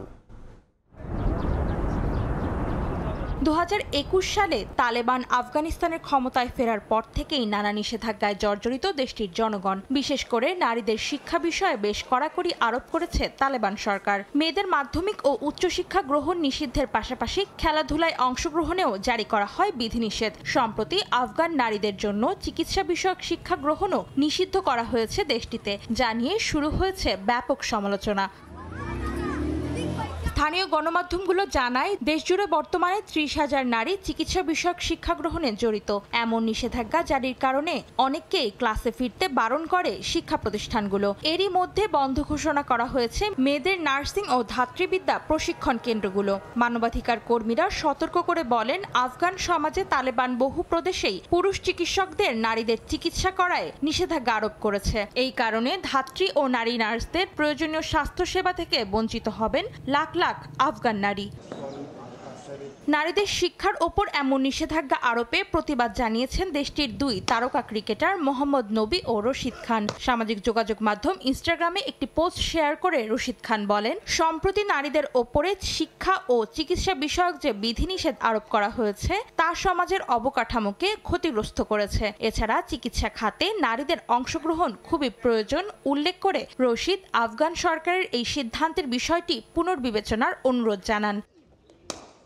আরেক ক্রিকেটার মোহাম্মদ নবী পোস্ট করে বলেন, নারীদের শিক্ষা থেকে বিরত রাখার অর্থ আফগান জাতির ভবিষ্যতের সঙ্গে বিশ্বাসঘাতকতা করা। মেয়েদের পড়তে দেওয়ার দাবি জানিয়ে তালেবান সরকারের প্রতি সবার জন্য একটি ভালো দেশ তৈরির আহ্বান জানান নবী। অন্তরাসেন, সময় সংবাদ। জার্মানিতে জমে উঠেছে বড়দিন উপলক্ষে মেলা। সুস্বাদু সব খাবারের সঙ্গে বর্ণিল আলোকসজ্জায় খুশি স্থানীয়রা। জার্মানি থেকে বড়দিনকে ঘিরে সাধারণ মানুষের অনুভূতির কথা জানাচ্ছেন বিটু বড়ুয়া। বড়দিনের উৎসব ঘিরে করা হয়েছে বর্ণিল আলোকসজ্জা। নানা রঙের আলোয় ফুটিয়ে তোলা হয়েছে বৈচিত্র্যময় ফুল, ক্রিসমাস ট্রি। গেল বছরের মতো এবারও রাজধানী বার্লিনের মতো জার্মানির নানা প্রদেশে আয়োজন করা হয়েছে বড়দিনের মেলা। স্থানীয় ভাষায় যাকে বলা হয় ভাইনাক্সমার্কট। ডিসেম্বরের তীব্র শীত উপেক্ষা করেও প্রতি বছরের মতো বড়দিনের মেলাগুলোতে স্থানীয় সহ পর্যটকরা ভিড় করছেন পরিবার পরিজন নিয়ে, উপভোগ করছেন বড়দিনের ঐতিহ্যবাহী খাবার। কিন্তু উৎসবের রঙকে ম্লান করেছে সামগ্রিকভাবে বেড়ে যাওয়া খরচ। দেখুন, যখনই আমি মেলায় আসি কিছু না কিছু কিনি, কিন্তু কেনার সময় নজর রাখতে হচ্ছে জিনিসপত্রের দামের দিকে। মেলার আয়োজন নিয়ে আমাদের বড় সমস্যা হচ্ছে জ্বালানির দাম ও সামগ্রিক আয়োজনের খরচ বেড়ে যাওয়া, যার কারণে পণ্যের দামেও হেরফের হচ্ছে। পণ্যের উৎপাদনের খরচও আগের তুলনায় অনেক বেশি বেড়েছে। সবার কথা ভেবে বড়দিনের মেলায় স্থানীয় সহ পর্যটকদের জন্য উদ্যোক্তা ও ব্যবসায়ীরা দিচ্ছেন বিশেষ অফার। থাকছে মেলায় প্রবেশ মূল্য সহ নানা পানীয় ও সুস্বাদু খাবারে বিশেষ ছাড়। কি আর বলবো, সবকিছুর দাম আগের তুলনায় বেড়েছে। বিশেষ করে ঐতিহ্যবাহী পানীয় থেকে শুরু করে আশেপাশের সুস্বাদু খাবারের দিকে নজর আপনার পড়বেই। কিনতে গেলেই দাম নিয়ে 2 বার ভাবতে হবে। আমাদের মেলায় সবকিছুর দাম স্থিতিশীল আছে। 2 ঘন্টার টিকিটের দাম রেখেছি 29 ইউরো। যদি কেউ 5 ঘন্টা থাকতে চায় তাহলে তাকে দিতে হবে 45 ইউরো। 2 টিকিটেই থাকছে পানীয় আর খাবার। এদিকে প্রতি বছরের মতো জার্মানির বিশেষ রাস্তাঘাট ও গুরুত্বপূর্ণ ভবনগুলোতে বর্ণিল আলোকসজ্জা করা হয়েছে গেল বছরের তুলনায় কম। জার্মান অর্থনীতিবিদরা বলছেন চলমান অর্থনৈতিক অবস্থায় কিছুটা হলেও বিবর্ণ এবারের বড়দিনের সামগ্রিক আয়োজন। জার্মানির সরকারি কোষাগারে কমছে ইউরো, দেশ পড়ে আছে অর্থনীতির মন্দার কবলে। এমন পরিস্থিতিতে এবছরের বড়দিনের আলোকসজ্জা শলস প্রশাসনের কাছে যেমন বাড়তি বোঝা, তেমনি বিলাসিতাও। তবুও সীমিত আকারে আলোর এমন আয়োজনে খুশি স্থানীয় সহ উৎসুক সকলেই। জার্মানি থেকে বিটু বড়ুয়া, সময় সংবাদ। জামাইকা টেস্টে তাইজুল নাহিদ রানার 5-এর মধ্য দিয়ে শেষ হলো বনেদি ক্রিকেটে বাংলাদেশের ঘটনাবহুল এক বছর। টাইগারদের পেস বিপ্লবে গোটা বছর জুড়েই আলোচনায় ছিলেন তাসকিন, হাসান, নাহিদ রানারা। নিজেদের 2 যুগের টেস্ট ইতিহাসে এবারই প্রথম যেখানে স্পিনারদের চেয়ে প্রতিপক্ষের বেশি উইকেট নিয়েছেন পেসাররা। সংখ্যার হিসেবে যা 82টি। আগামী চক্রের ব্যস্ত শিডিউল সামনে রেখে তাই সিমারদের নিয়ে এখনই পরিকল্পনার তাগিদ পেস বোলিং কোচ মাহবুব আলী জাকির। আলাদা যত্ন নিতে বললেন বিস্ময় নাহিদ রানার। টেস্ট ম্যাচ জেতায় কারা? ব্যাটসম্যান কিংবা স্পিনাররা নয়, বাস্তবতা পেসাররা। গেল 2 দশকে স্পিন নির্ভর দল গড়ে ঘরের মাঠে প্রতিপক্ষকে জুজুর ভয় দেখিয়ে 2-একটা সাফল্য ধরা দিয়েছে ঠিকই, কিন্তু তাতে মেলেনি কাঙ্ক্ষিত ফলাফল। গেল 2 টেস্ট চ্যাম্পিয়নশিপের সাইকেলে তলানিতে থাকাই যেন তারই প্রমাণ। তবে এবারের গল্পটা ভিন্ন। ভাগ্য নাকি সবসময় সাহসীদের পক্ষেই থাকে। তাই তো টিম ম্যানেজমেন্টে সেই সাহসী সিদ্ধান্ত পেস নির্ভর দল করা। আস্থার প্রতিদান কতটা দিয়েছেন সিমাররা তা তো প্রমাণ মেলে পরিসংখ্যানে। নিজেদের 24 বছরের টেস্ট ইতিহাসে এবারই প্রথম যেখানে পেসাররা উইকেটের হিসেবে ছাড়িয়ে গেছেন স্পিনারদের। পাকিস্তান থেকে ভারত কিংবা ক্যারিবীয় দ্বীপপুঞ্জ সর্বত্রই সিমারদের দাপট। অভিষেক বছরে এক ক্যালেন্ডার ইয়ারে 30 উইকেট নিয়ে হাসান ছাড়িয়ে গেছেন রাজীব এবাদতকেও। গেম কিন্তু বোলাররা জিতায়, সো আমাদের স্পিন কম্বিনেশন ভালো, সাথে পেস কম্বিনেশন এখন ভালো। সো আমাদেরকে চিন্তাভাবনাগুলো চেঞ্জ করতে হবে, প্যাটার্নগুলোও চেঞ্জ করতে হবে। তবে এদের মধ্যে একজন ঠিকই ব্যতিক্রম, নতুন tiger pace sensation Nahid Rana. ভাবা যায় একজন বাংলাদেশি নিয়মিত বল করেন 150 গতিতে। তবে বয়স আর ভবিষ্যতের ভাবনায় ইনজুরি এড়াতে নাহিদকে আরো যত্ন নেওয়ার পরামর্শ এই কোচের। ইউ ডোন্ট থিঙ্ক যে এটা একটা bowler, he is a good asset for us. So যখন আপনার কাছে একটা ওয়ার্ল্ডের সবচেয়ে এক্সপেন্সিভ অ্যাসেট থাকবে, আপনাকে এটা যত্ন করতে হবে। আগামী চক্রে ব্যস্ত শিডিউল টাইগারদের, টানা ম্যাচ, তাই সিমারদের বাই রোটেশন করে খেলানোর বিকল্প নেই। যেখানে আমাদের অনেকগুলি বোলার আছে, সো ফেস টু ফেস তারা খেলবে, আমরা খেলবে, রেস্ট নিবে, খেলবে, মেনটেন করে করে ওদেরকে খেলা উচিত। জুনে শ্রীলঙ্কার বিপক্ষে টেস্ট দিয়ে 2025 থেকে 27 চক্র শুরু করবে বাংলাদেশ, যে সাইকেলে আছে অস্ট্রেলিয়া, সাউথ আফ্রিকার বিপক্ষে অ্যাওয়ে সিরিজ। তাই তো প্রতিপক্ষকে কঠিন চ্যালেঞ্জ ছুড়ে দিতে পেস ইউনিট নিয়ে পরিকল্পনা শুরু করতে হবে এখন থেকেই। মাহবুব রিমন, সময় সংবাদ, ঢাকা। লম্বা সময় পর অনুশীলনে ফিরলেন তামিম ইকবাল। ধীরে ধীরে ছন্দ ফিরে পাচ্ছেন। বিপিএল শুরুর আগে পুরো ম্যাচ ফিট হয়ে যাবেন বলেও প্রত্যাশা ফরচুন বরিশাল কোচ মিজানুর রহমান বাবুলের। ফ্রাঞ্চাইজিটির আরেক ক্রিকেটার জাতীয় দলের অধিনায়ক নাজমুল হোসেন শান্ত ইনজুরি কাটিয়ে ব্যাটিং শুরু করায় স্বস্তিতে কোচ। শিরোপা ধরে রাখার ব্যাপারে আত্মবিশ্বাসী বাবুল। তামিম ইকবালের জাতীয় দলে ফেরা হচ্ছে না অনেকটাই নিশ্চিত। তবে বিপিএল সামনে রেখে অনুশীলনে মনোযোগী সাবেক টাইগার অধিনায়ক। ফরচুন বরিশালের জার্সিতে গেল মৌসুমে শিরোপা জিতিয়েছেন দলকে। ঢাকা প্রিমিয়ার লিগের পর লম্বা সময় আছেন মাঠের বাইরে। নতুন আসর ঘিরে বেশ কিছুদিন ধরে হোম অফ ক্রিকেটে ব্যাটিং অনুশীলন করছেন বাঁহাতি ওপেনার। প্রথমবার ফরচুন বরিশাল কোচ পর্যবেক্ষণ করলেন তামিমের ব্যাটিং। সামনে এনসিএল টি20 টুর্নামেন্ট। বিপিএল এর আগে পূর্ণ ছন্দে ফিরবেন তামিম, প্রত্যাশা বরিশাল কোচের। তামিম অনেকদিনই ফিটনেস পাশাপাশি ব্যাটিং করছে, যদিও আমার দেখার সুযোগ হয়নি, আমি এনসিএলে ব্যস্ত ছিলাম। বাট দেখে ভালোই লাগলো যে ব্যাটিং করছে এবং ব্যাটে লাগছে। এখনও সময় আছে, বাট সে যেসব শটসগুলো খেলতে চাচ্ছে মোটামুটি মনে হচ্ছে যে লাগছে, ব্যাটে বলে হচ্ছে। বর্তমান চ্যাম্পিয়ন দলের আরেক ক্রিকেটার জাতীয় দলের অধিনায়ক নাজমুল হোসেন শান্ত ইনজুরির কারণে মিস করেছেন ওয়েস্ট ইন্ডিজ সফর। এরই মধ্যে শুরু করেছেন ব্যাটিং অনুশীলন। বরিশাল কোচ অবশ্য শান্তর ব্যাপারে কথা বলেছেন জাতীয় দলের ফিজিওর সঙ্গেও। শান্ত বাংলাদেশ টিমের ক্যাপ্টেন, সে যত তাড়াতাড়ি পারে সে তো চাবেই কামব্যাক করতে, দেশকে রিপ্রেজেন্ট করতে। সো আমার সাথে যদিও কথা না হয়, বাট ফিজিওর সাথে কথা হয়েছে, এবং ন্যাশনাল টিমের ফিজিও আমার টিমেরই ফিজিও বাইজিৎ। সো কথা হয়েছে যে ও তাড়াতাড়ি রিকভার করার চেষ্টা করতেছে এবং অলরেডি সে ব্যাটিংও করছে। দেশি বিদেশিদের মিশেলে শক্তিশালী দল গড়েছে ফরচুন বরিশাল। এ মৌসুমেও শিরোপা ধরে রাখার ব্যাপারে আশাবাদী ফ্র্যাঞ্চাইজিটি।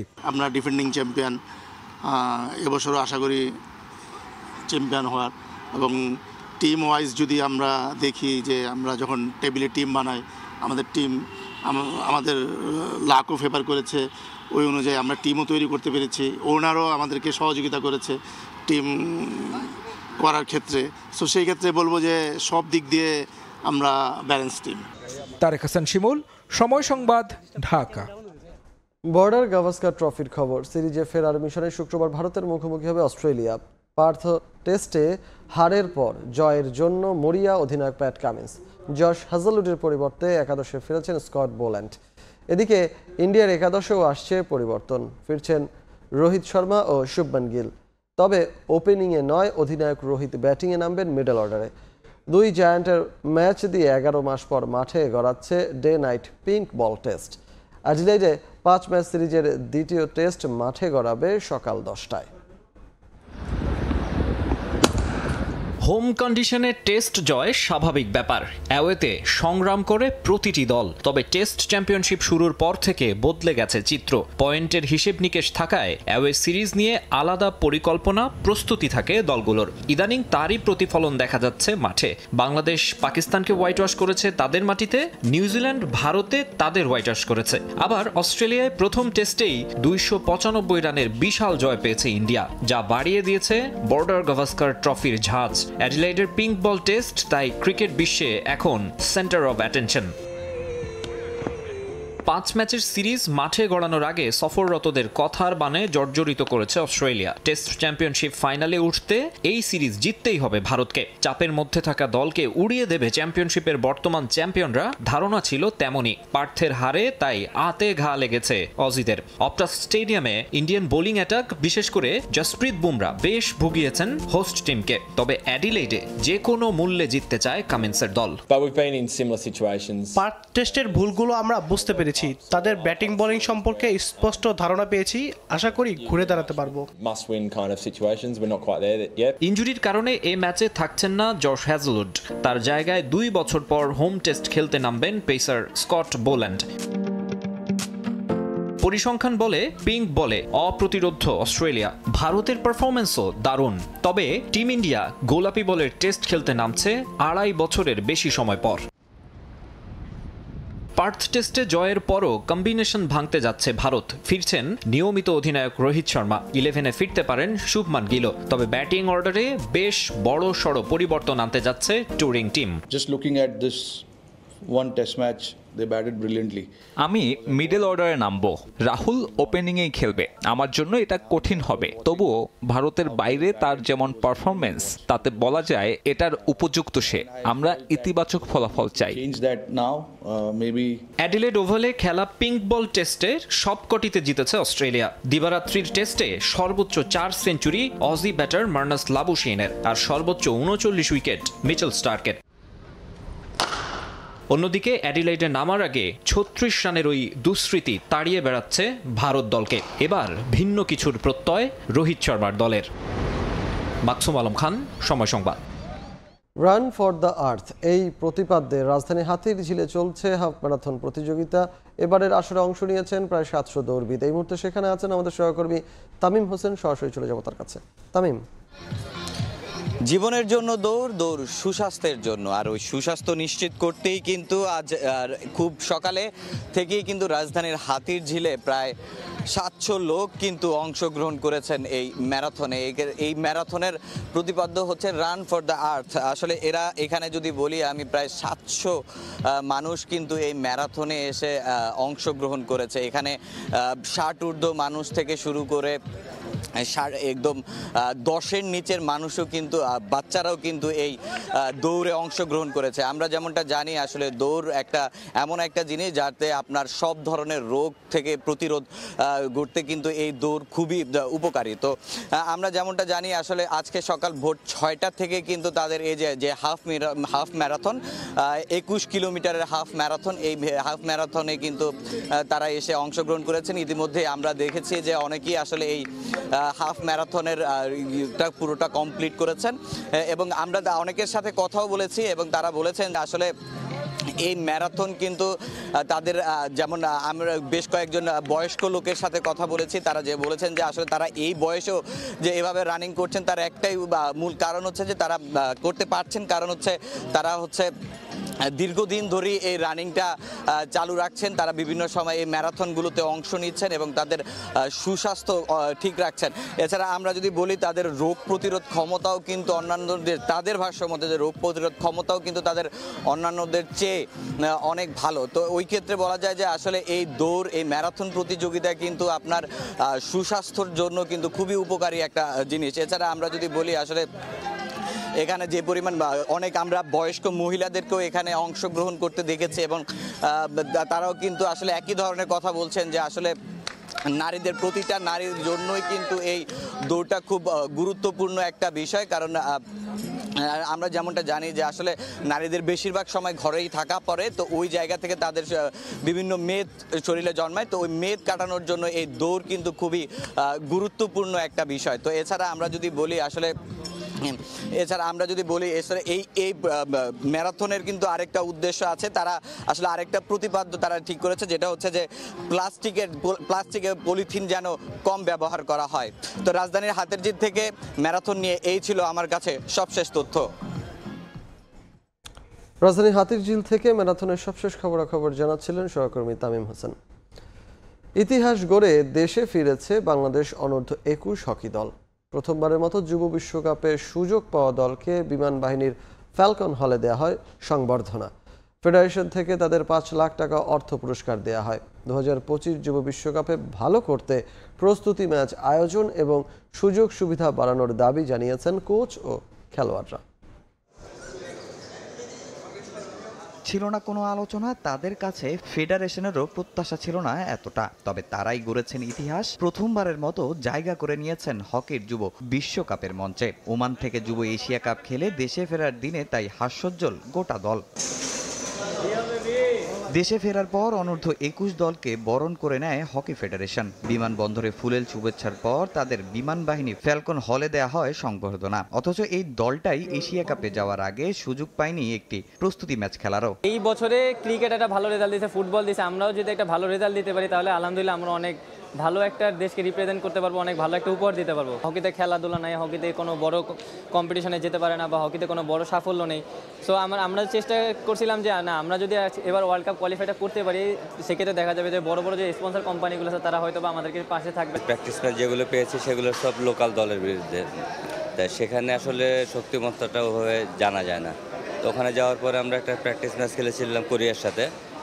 ওইটা খেলার পরে ছেলেদের মধ্যে একটা আত্মবিশ্বাস বাড়ে যে না আমরা পারবো, এবং তারপর থেকে ম্যাচ বাই ম্যাচ তারা খেলছে এবং তাদের পারফরমেন্স নিয়ে আসছে। বিশ্বকাপে কোয়ালিফাই করা দলকে 5 লাখ টাকা অর্থ পুরস্কার দেন ফেডারেশন সভাপতি ও বিমান বাহিনী প্রধান। কমাস আগে দায়িত্ব নেয়া সভাপতি যুব বিশ্বকাপ ও হকির সার্বিক অবস্থা নিয়ে নিজের পরিকল্পনাও জানান। তো ওদের সাথে আমরা সত্যি কম্পিট করতে হলে আমাদেরকে অনেক প্রস্তুতি নিতে হবে। তো আমরা চেষ্টা করব, আমাদের বেস্ট এফোর্ট আমরা দিব। প্রথম বিশ্বকাপে আপনারা বিশ্বকাপে আশা করাটা বেশি হয়ে যাবে। ইনফ্রাস্ট্রাকচারাল সাপোর্ট দরকার, সেটা এই মুহূর্তে একটু দুর্বল, ঠিক বলেছেন আপনি। এটাকে আমরা সচল করার চেষ্টা করব এবং আমরা বারবার বলেছি আমার কথাতেও যে আমাদের যারা খেলোয়াড় তাদেরকে আমাদেরকে ঠিক রাখতে হবে। আমি দেখেছি, আমার কাছে মনে হচ্ছে আমাদের টিমের স্পেশালি পেনাল্টি কর্নার এবং পেনাল্টি, এই দুইটা স্কিলটাকে অনেক ইমপ্রুভ করতে হয়। স্পেশাল কোচ নিয়ে আমরা চেষ্টা করব তাদেরকে এই স্কিলটাকে আরও উন্নত করার জন্য। যা যা সহযোগিতা করে, তাদের যা জীবন মানের উন্নয়ন করার, আমরা সচেষ্ট থাকবো সেটা করার জন্য। যোগ্য টেকনিক্যাল ডিরেক্টর নির্বাচন করব এবং আমাদের দলে অন্তর্ভুক্ত করব বা ফেডারেশনে নিয়ে আসবো। 10 দলের যুব এশিয়া কাপে 6 ম্যাচে 3 জয় ও 2 ড্রতে পঞ্চম স্থানে থেকে জুনিয়র বিশ্বকাপে সরাসরি খেলার যোগ্যতা অর্জন করেছে বাংলাদেশ দল। আগামী বছরের ডিসেম্বরে ভারতে বসবে যুব হকির মেগা আসর। তামিম হোসেন, সময় সংবাদ, ঢাকা। এদিকে হেড কোচের দায়িত্ব নিয়ে অনূর্ধ্ব 21 হকি দলকে সাফল্য এনে দিয়েছেন মওদুদুর রহমান শুভ। তার অধীনেই প্রথমবারের মতো যুব বিশ্বকাপে সরাসরি খেলা নিশ্চিত করেছে বাংলাদেশ। অথচ দুরারোগ্য ব্যাধির সঙ্গে লড়াই করে কমাস আগেই মাঠে ফিরেছেন তিনি। বলেছেন এভাবেই থাকতে চান হকির সঙ্গে, অনন্য উচ্চতায় দেখতে চান দেশের হকিকে।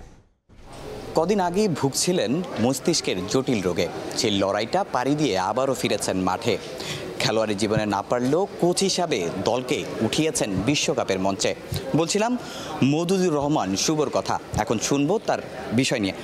শুভ ভাই, আসলে আপনি কিছুদিন আগে জটিল একটা রোগে ভুগছিলেন, এরপরে আসলে খেলায় আপনি ফিরতে পারবেন কিনা এই বিষয়গুলো নিয়েও কিন্তু নানা জটিলতা ছিল। ওই জায়গা থেকে আসলে কতটা লড়াই করে আবার এই জায়গাতে আসলেন? গত ডিসেম্বরে যখন আমার ব্রেন টিউমার ধরা পড়ে, তারপরে বাংলাদেশে ট্রিটমেন্ট করার পরে অনেক ডাক্তার আমাকে অপারেশন করার সাজেশন করেছিল। পরে আমি ইন্ডিয়া যাওয়ার পরে তারা বললো যে এখন অপারেশন করার দরকার নেই, তুমি ওষুধের চালাতে থাকো এবং আমরা আবার 3 মাস পর পর ফলো আপে রাখবো। আর বাকি যেসব কাজ, যেহেতু ওই টিউমার তোমার কোনো ডিস্টার্ব করতেছে না, তুমি তোমার মতো কাজ করে যাও, সমস্যা নেই। আচ্ছা শুভ ভাই, ওই জায়গা থেকে আসলে মানসিক জোর দিয়ে আসলে আপনি এই টিমটাকে বিশ্বকাপের মঞ্চে উঠিয়েছেন, আসলে আপনার কাছে চ্যালেঞ্জটা কতটা ছিল? চ্যালেঞ্জটা তো ছিলই যে ওই রোগের পরে সবাইকে যেভাবে আমি পাশে পেয়েছি, বিশেষ করে আমার বিকেএসপির কলিগরা, বিকেএসপির হকি ডিপার্টমেন্ট এবং আপনারা যারা আছেন এবং দেশবাসী যেভাবে দোয়া করেছে, তা সেখানে আমি যে সাহসটা পাইছি যে আমার সাথে সবাই আছে। তারপরে এই টিমটা যখন আমাকে দেওয়া হলো, ছেলেরা মোটিভেটেড ছিল যে ওয়ার্ল্ড কাপ তাদের খেলতে হবে। সুতরাং আমার জন্য আসলে তাদেরকে আলাদা করে মোটিভেটেড করার কোনো প্রয়োজন হয় নাই। আপনি তো অনেকগুলো টিম নিয়ে কাজ করেছেন, আসলে এই টিমটার মধ্যে আপনি ডিফারেন্ট কি দেখেছেন? এই টিমের ডিফারেন্ট হচ্ছে এরা ভয় পায় না, এরা সাহসী এবং এরা জিততে চায়। বিশ্বকাপের লড়াইটা কিন্তু ডিফারেন্ট, অনেক ভালো ভালো টিমগুলোই কিন্তু এখানে ফাইট করবে। তো ওই লড়াইটার জন্য কি আদৌ আমরা প্রস্তুতিটা ওইভাবে নিতে পারবো কিনা, আপনি কি মনে করছেন? দেখেন, এরা একটা রাস্তা দেখিয়েছে আমাদের যে আমরা পারি। এতদিন কিন্তু বিশ্বকাপে আমরা যাইনি, তাহলে এই রাস্তায় তাদের এগিয়ে যাওয়ার জন্য যে সাইড সাপোর্টগুলো দরকার, সেজন্য ফেডারেশন, পৃষ্ঠপোষক, সরকার সবাইকে তাদের পাশে থাকতে হবে যে তারা যাতে এই রেজাল্টটা বিশ্বকাপে নিয়ে আসতে পারে একটা ভালো ফলাফল। আপনি অ্যাজ এ কোচ হিসেবে টিমের প্রতি আপনার কি বার্তাটা থাকছে? আমার যেটা সুবিধা ছিল, তারা সবাই বিকেএসপির, তাদের ছোটোবেলা থেকে আমার চেনা, তারাও সমানভাবে সাপোর্ট করছে। তাই এই টিমটা নিয়ে যদি ভালোভাবে কাজ করে যায়, তারা ভালো ফল দিতে পারবে। ধন্যবাদ সবাই। কথা বলছিলাম আসলে বাংলাদেশ অনূর্ধ্ব 21 হকি টিমের কোচের সঙ্গে, জানাচ্ছিলেন আসলে কতটা কষ্ট করে তারা এই জায়গাতে পৌঁছেছে। তামিম হোসেন, সময় সংবাদ, ঢাকা। পিছিয়ে গেল ঢাকায় অনুষ্ঠিত অনূর্ধ্ব 20 নারী সাফ চ্যাম্পিয়নশিপ। এএফসি টুর্নামেন্টের সূচি পরিবর্তনের কারণে স্থগিত করা হয়েছে 2025 সাল পর্যন্ত সাফের সব টুর্নামেন্টের সূচি। এএফসির সঙ্গে সামঞ্জস্য রেখে আগামী সপ্তাহে নতুন সূচি ঘোষণা করা হবে বলে জানিয়েছেন সাফের সাধারণ সম্পাদক আনোয়ারুল হক হেলাল। মাস যায়, বছর যায়, তবুও ফুরোয় না জাতীয় স্টেডিয়ামের সংস্কার কাজ। কয়েক ধাপে প্রকল্পের মেয়াদ বাড়ানো হলেও ধীর গতিতে চলছে সংস্কার। চলতি বছর সব কাজ শেষ হওয়ার কথা থাকলেও আপাতত তা হচ্ছে না। এখনো বাকি স্টেডিয়ামের ফ্লাডলাইট বসানো, যা নিয়েও রয়েছে বিতর্ক। ধীরগতির সংস্কার কাজের জন্য নারী সাফ চ্যাম্পিয়নশিপ আয়োজন করতে পারেনি বাংলাদেশ। আগামী বছর দেশে বসার কথা আরও একটি সাফ আসর, যদিও মাঠ এখনও বাফুফেকে বুঝিয়ে না দেওয়ায় এই টুর্নামেন্ট নিয়েও ছিল শঙ্কা। তবে নানা সংকটের মধ্যে কিছুটা স্বস্তির খবর, ফেব্রুয়ারিতে ঢাকায় আসরটি হওয়ার কথা থাকলেও পিছিয়ে যাচ্ছে সাফের বয়সভিত্তিক টুর্নামেন্টটি। শুধু এই টুর্নামেন্টই নয়, 2025 সাল পর্যন্ত সাফের সব টুর্নামেন্টই স্থগিত করেছে দক্ষিণ এশিয়ার ফুটবলের নিয়ন্ত্রক সংস্থা। এফসি টুর্নামেন্টের সূচি পরিবর্তনের কারণেই নতুন করে সাজানো হবে সব টুর্নামেন্টের সূচি। খালি আন্ডার 20 পিসিসি তা না, আমাদের টোটাল ক্যালেন্ডারই আমরা রিশিডিউল করছি, কারণ এএফসি তাদের ক্যালেন্ডার রিশিডিউল করছে। এএফসি ক্যালেন্ডারের সাথে সামঞ্জস্য রেখে আমরা টুর্নামেন্ট করি। সেই হিসাবে যেহেতু ওদের খেলা টুর্নামেন্টগুলো চেঞ্জ হয়ে গেছে ডেট, এ কারণে আমরা ওদের ডেটকে সামনে রেখে আমরা আমাদের ডেটগুলো আবার রিশিডিউল করে দেব। ফেব্রুয়ারির 12 তারিখ থেকে ঢাকায় অনুষ্ঠিত হওয়ার কথা ছিল সাফ অনূর্ধ্ব 20 নারী চ্যাম্পিয়নশিপ। তবে এএফসির সূচি পরিবর্তনের কারণে তা কবে অনুষ্ঠিত হবে তাও মোটামুটি ঠিক করা হয়েছে। আনুষ্ঠানিক ঘোষণার জন্য অপেক্ষা করতে হবে আরও কিছুদিন। সামনের সপ্তাহ কম্পিটিশন কমিটি মিটিং এ নিয়ে যাবো, নিয়ে গিয়ে আমরা নতুন ডেট দেবো। আমাদের কাছে আছে, কিন্তু আমি এখন যেহেতু এটা আমাদের কম্পিটিশন কমিটির থেকে এখন অ্যাপ্রুভাল আসে নাই, এই কারণে আমি তো এটা ফ্ল্যাশ করতে পারছি না। সূচি পরিবর্তনের কারণে জাতীয় স্টেডিয়ামে টুর্নামেন্ট আয়োজনের যথেষ্ট সময় পাবে বাফুফে। রিফাতুল ইসলাম মিরন, সময় সংবাদ, ঢাকা। 2028 অলিম্পিকের পদক পেতে লক্ষ্য নির্ধারণ করেছে আর্চারি ফেডারেশন, যার জন্য জার্মান কোচ মার্টিন ফেডরিকের সঙ্গে 5 বছরের চুক্তির মেয়াদ বাড়িয়েছে তারা। ঢাকায় এশিয়ান আর্চারি চ্যাম্পিয়নশিপ আয়োজনে সরকারের কাছে টাকা নয়, লজিস্টিক সাপোর্ট চান ফেডারেশনের সাধারণ সম্পাদক কাজী রাজীব উদ্দিন আহমেদ চপল। এদিকে আর্চারি ছেড়ে খেলোয়াড়দের বিদেশে যাওয়ার দায় ফেডারেশন নেবে না বলেও জানান তিনি।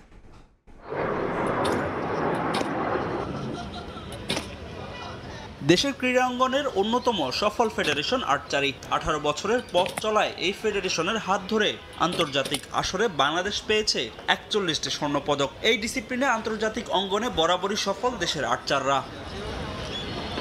অলিম্পিকে টানা 2 আসরে সরাসরি কোয়ালিফাই করে বাংলাদেশের আর্চাররা অংশ নিলেও পায়নি কোনো উল্লেখযোগ্য সফলতা। সেই আক্ষেপ 2028 লস অ্যাঞ্জেলেস অলিম্পিকে মেটাতে চায় আর্চারি ফেডারেশন, যার জন্য নেওয়া হয়েছে দীর্ঘমেয়াদী পরিকল্পনা। অলিম্পিক হবে, আমরা টার্গেট ধরেছি যে একটা পদক আমরা পেতে পারি কিনা, যার ফলে আমরা এই ডিসেম্বরের 1 তারিখ থেকে আমরা করতাম, নানা দিক কারণে আমরা জানুয়ারি 1 তারিখ থেকে আমাদের প্রজেক্টটা চালু করব। তীর go for gold vision 2028 Los Angeles. 26 জন খেলোয়াড় নিয়ে আমরা শুরু করব। এতে করে যদি আমরা 3 জন 6 জন আর্চার রেডি করতে পারি অলিম্পিকের জন্য, যদি কোয়ালিফাই করি, কোয়ালিফাই করার পরে আমাদের টার্গেটটা থাকবে আমরা মেডেলের দিকে। আর্চারির সাফল্যের বড় একটা অংশ জুড়ে আছেন জার্মান কোচ মার্টিন ফেডরিক। তাই লস অ্যাঞ্জেলেস অলিম্পিকে পদক পেতে এই কোচের ওপর আস্থা রাখছে ফেডারেশন। এই জার্মান কোচের সঙ্গে বাড়ানো হয়েছে চুক্তির মেয়াদ। একটা চুক্তি সে সাইন করেছে নেক্সট 5 ইয়ার্স। হ্যাঁ, আমাদের হিসাব নিকাশটা খুব সূক্ষ্ম। মার্টিন ফেডরিক শুধু আর্চার তৈরি করে না, সে কোচও তৈরি করতেছে। আগামী বছর 7 থেকে 15 নভেম্বর ঢাকায় বসবে এশিয়ান আর্চারি চ্যাম্পিয়নশিপ, যেখানে অংশ নেবেন প্রায় 20 জনের মতো অলিম্পিক পদক পাওয়া আর্চার। আর এই আসর সফলভাবে আয়োজন করতে সরকারের কাছে সহযোগিতা চায় ফেডারেশন। আমরা চাই মানসিক সাপোর্ট, আমরা চাই লজিস্টিক সাপোর্ট। 35টা দেশ আসবে, 350 মতো খেলোয়াড় কর্মকর্তা আসবে, ডিগনেটরিজরা আসবে, বিভিন্ন দেশের মন্ত্রী মিনিস্টাররা আসবে। তাদের নিরাপত্তা এবং তাদেরকে সুন্দরভাবে আগমন নির্গমনের ব্যবস্থা করে দেওয়া, নিরাপত্তার ব্যবস্থা করে দেওয়া সরকারের কাজ।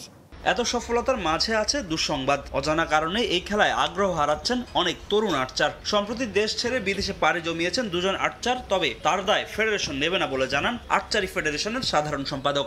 প্রথম চিন্তা করতে হবে সদিচ্ছা, আপনার কি ইচ্ছা শক্তি নিয়ে আছেন, পজিটিভ না নেগেটিভ। ফাহিম ইসলাম, সময় সংবাদ, ঢাকা। এ পর্যায়ে শীর্ষ সংবাদগুলো জানিয়ে দিচ্ছি আরেকবার। প্রধান উপদেষ্টার সঙ্গে সংলাপে আন্তর্জাতিক শান্তি সম্মেলনের প্রস্তাব ধর্মীয় নেতাদের। সব সম্প্রদায়ের মানুষকে ভয়হীন মানবিক সম্পর্ক করার আহ্বান ডক্টর ইউনূসের। পচা তরকারি কিনে না, তারপরও 80টা 90টা 60টার নিচে পাওয়া যায় না। 800-1000 টাকা ইনকাম, তারা এই ঢাকা শহরে থাকা এবং খাওয়া খুবই কষ্টকর। নিত্যপণ্যের বাজারে দামের কাছে অসহায় সাধারণ মানুষ। মূল্যস্ফীতির লাগাম টানা যায়নি নভেম্বরেও। ব্যয় সংকোচন নীতিতে চলার পরামর্শ অর্থনীতিবিদের। চামড়া শিল্পের বর্জ্য থেকে উৎপাদন সম্ভব টাইলস, বন্ডেড লেদার। বছরে বাড়তি আয় হবে 400 থেকে 500 কোটি টাকা। বর্জ্য অপসারণ পরিবেশ বান্ধব হলে বাড়বে পণ্যমূল্য, কমবে নদী দূষণ। রাজবাড়ীতে মিলছে না ড্রাইভিং লাইসেন্স। কর্মকর্তারা অবর্তমানে অফিস চালান কর্মচারী। খাতা পরীক্ষা করেন দালালরা। মুন্সিগঞ্জেও বিআরটিএ অফিসে দালালের দৌরাত্ম্য। এবং রাজনৈতিক সংকটে ফ্রান্স চাপে প্রেসিডেন্ট ম্যাক্রো। পদত্যাগ করবেন না, সাফ জানালেন জাতির উদ্দেশ্যে ভাষণে। কয়েকদিনের মধ্যেই নতুন প্রধানমন্ত্রীর নাম ঘোষণা।